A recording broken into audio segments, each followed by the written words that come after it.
Hello, welcome to my students. I am Sir S.P. Miss from Little Flowers Inter College. My students, मैंने आप सभी को transformation के first video में sentences containing the adverb too तक पढ़ाया था, जिसका आशय है एडवर्ब टू वाले वाक्य। तो एडवर्ब टू वाले वाक्य में ट्रांसफॉर्मेशन करने के लिए जब तक एडवर्ब टू का प्रयोग किया जाता है या जब तक एडवर्ब टू का विलोपन किया जाता है, तो नेक्स्ट हेडिंग लिखते हैं use and removal of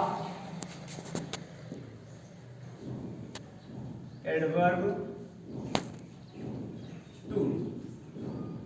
adverb too का प्रयोग और विलोपन।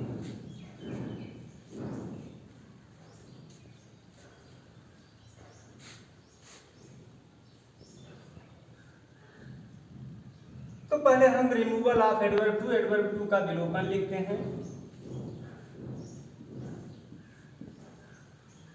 रिमूवल ऑफ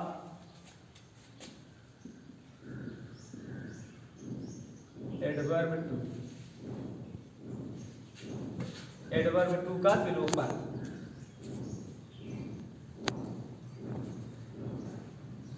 तो एडवर्ब टू के विलोपन में दो तरह से वाक्य हैं। एक है सेंटेंसेज एक्सप्रेसिंग काज, दूसरा है सेंटेंसेज एक्सप्रेसिंग एक्सेप्ट।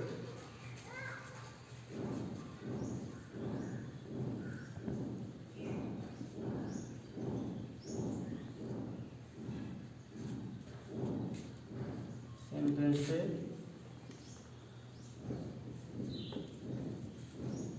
एक्सप्रेसिंग काज,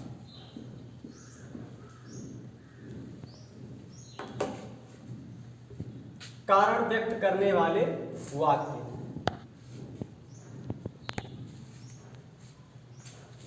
तो ऐसे वाक्य हम स्ट्रक्चर भी लिख देते हैं, STRU structure.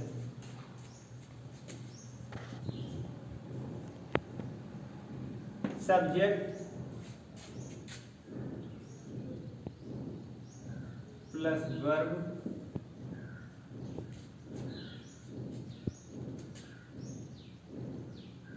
Plus two, adverb two plus adjective oblique adverb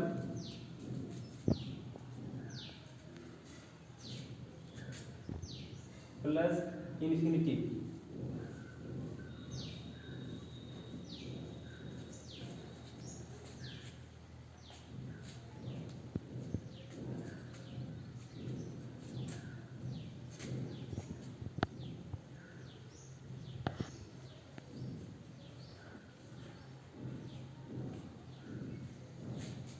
rule कैसे हम ट्रांसफॉर्मेशन करेंगे।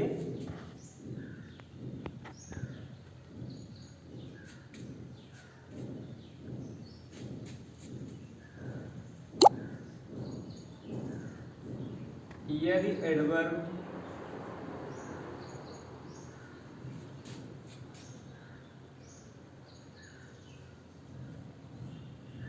टू के पश्चात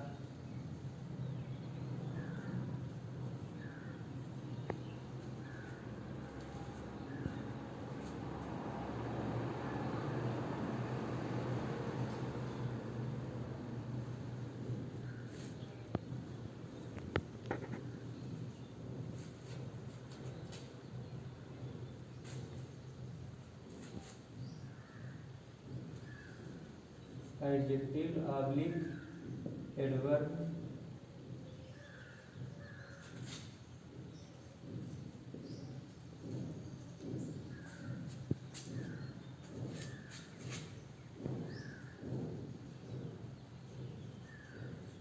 और फिर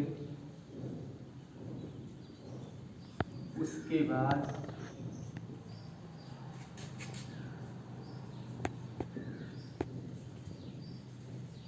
इन्फिनिटिव का प्रयोग हो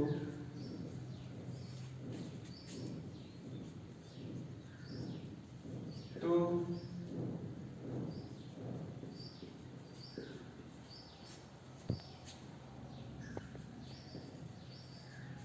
ऐसे वाक्यों का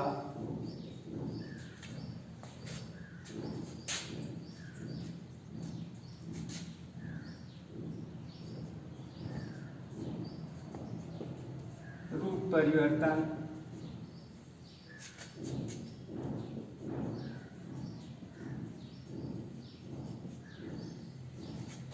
साधारणतया कॉम्प्लेक्स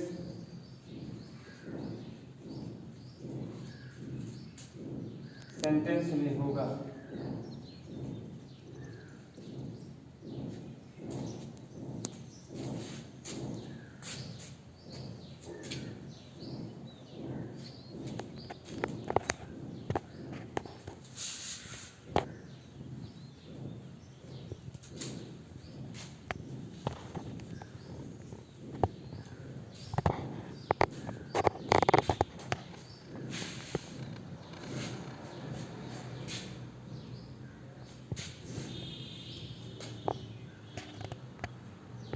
नंबर 1 इसमें है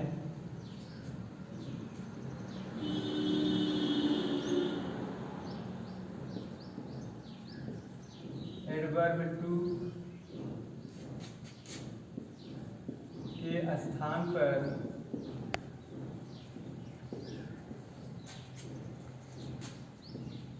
सो का प्रयोग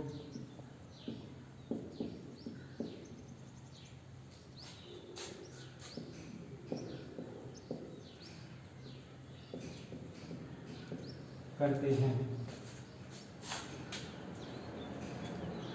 नंबर 2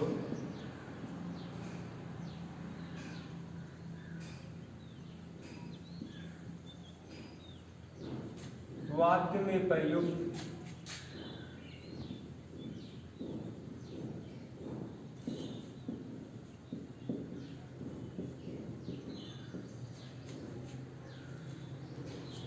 एडजेक्टिव के पश्चात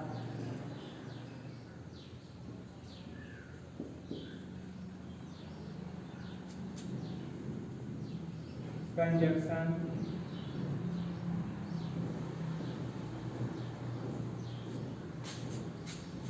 दैट लगाते हैं।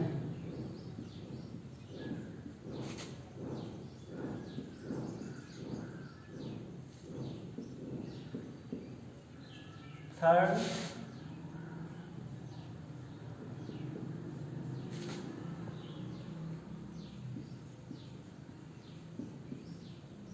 तत्पश्चात ही सी इट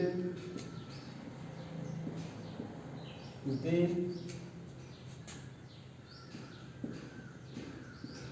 आदि में से कोई एक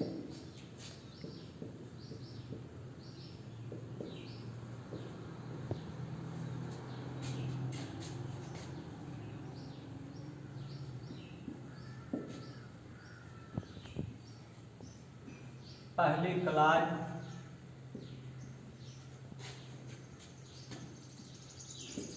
के सब्जेक्ट के अनुसार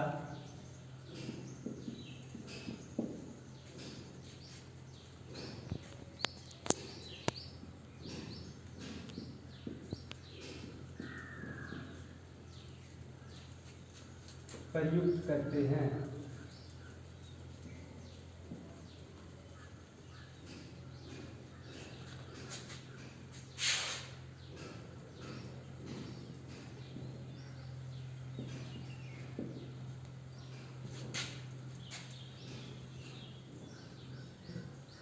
फोर्थ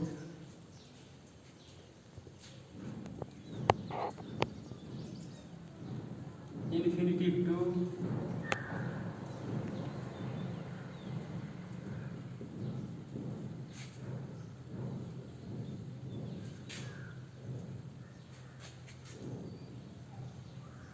के स्थान पर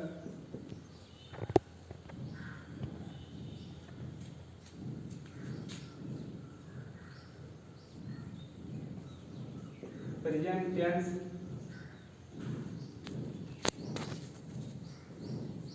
के वाक्य में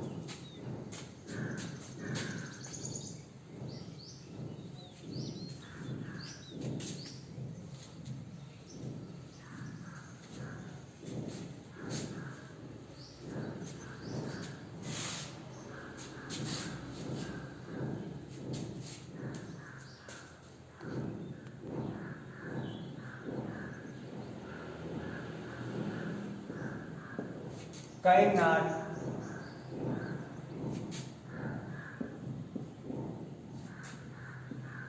तथा पास्ट टेंस के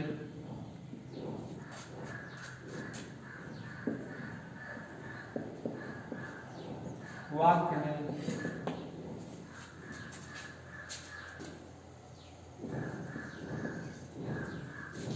कुड नॉट का प्रयोग करते हैं।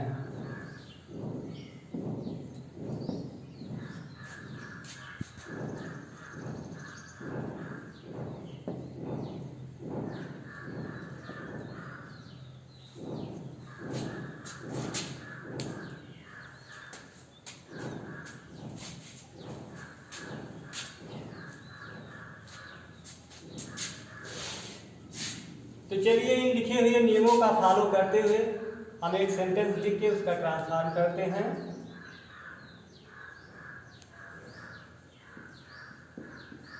सविता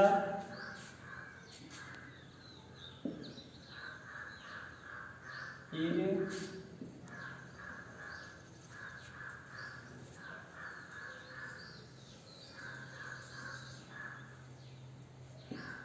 टू वीक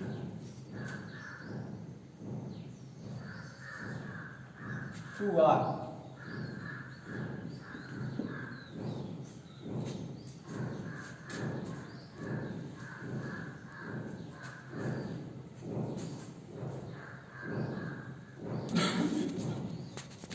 तो यहाँ पे हम सब्जेक्ट ऐसे उतार लेते हैं। सविता वर्ब जिस टेंस में है सेम वैसे रहेगा। एडवर्ब टू के स्थान पर बताया गया सो का प्रयोग। एडजेक्टिव सेम ऐसे उतर जाएगा। बताया गया कि वाक्य में प्रयुक्त एडजेक्टिव के पश्चात कंजक्शन दैट लगाते हैं। दैट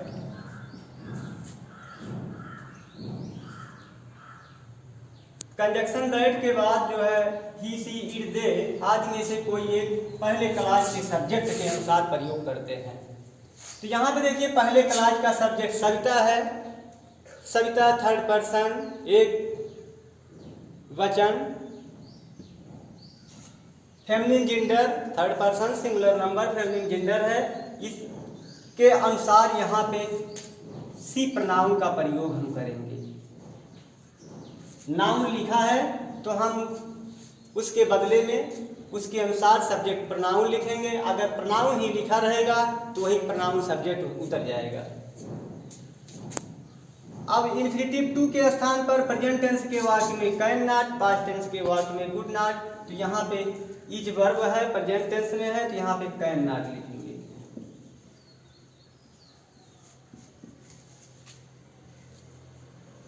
वाक वर्ब उतर जाएगा।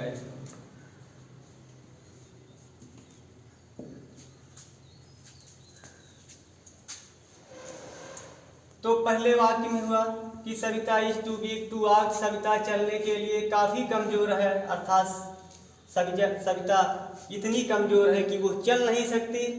तो कॉम्प्लेक्स सेंटेंस में इतना कि इन दो के प्रयोग से जो है सो दैट के प्रयोग से कॉम्प्लेक्स सेंटेंस बन रहा है। तो हुआ इसका से Savita is so weak, Savita इतनी कमजोर है, दैट की सी कैन नॉट वॉक, वो चल नहीं सकती। तो देखिए इसमें जो है दोनों वाक्य एक ही जैसा अर्थ दे रहा है, केवल रूप परिवर्तन हुआ।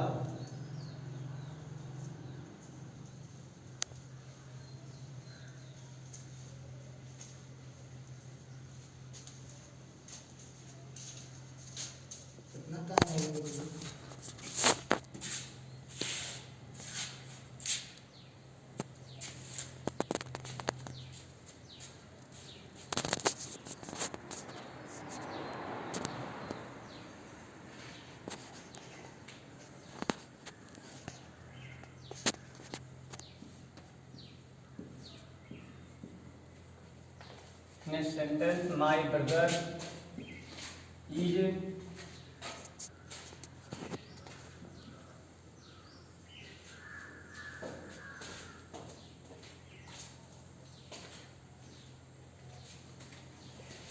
too old to teach the students.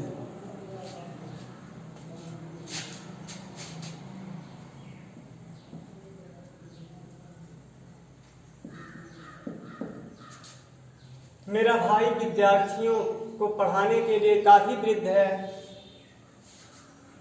अर्थात मेरा भाई इतना वृद्ध है जो विद्यार्थियों को नहीं पढ़ा सकता है। तो कॉम्प्लेक्स सेंटेंस में हम रूप परिवर्तन करते हैं, ट्रांसफॉर्म करते हैं।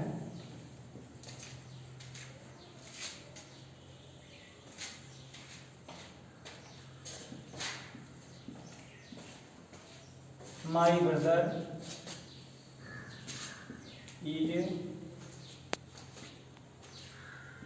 टू के स्थान पे तो ओल्ड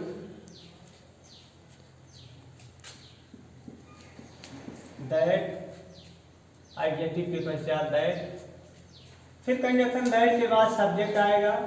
तो माई ब्रदर थर्ड पर्सन एक वचन सिंगुलर नंबर मैस्कुलिन जेंडर है, यहाँ पे हम ही लिख देते हैं ब्रदर के अनुसार। अब ये पहले क्लास का टेंस जो है प्रेजेंट में है, इसलिए यहाँ पे कैन नॉट लिखेंगे, ही कैन नॉट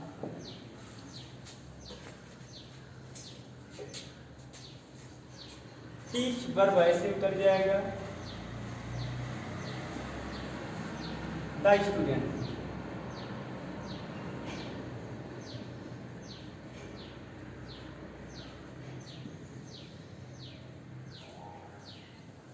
तो my brother is so old that he can not teach the students. मेरा भाई इतना कमजोर, मेरा भाई इतना वृद्ध है कि वो विद्यार्थियों को नहीं पढ़ा सकता है। तो माई स्टूडेंट्स, अब मैं यही विराम देता हूँ, शेष स्टडी नेक्स्ट वीडियो में होगा। Thank you.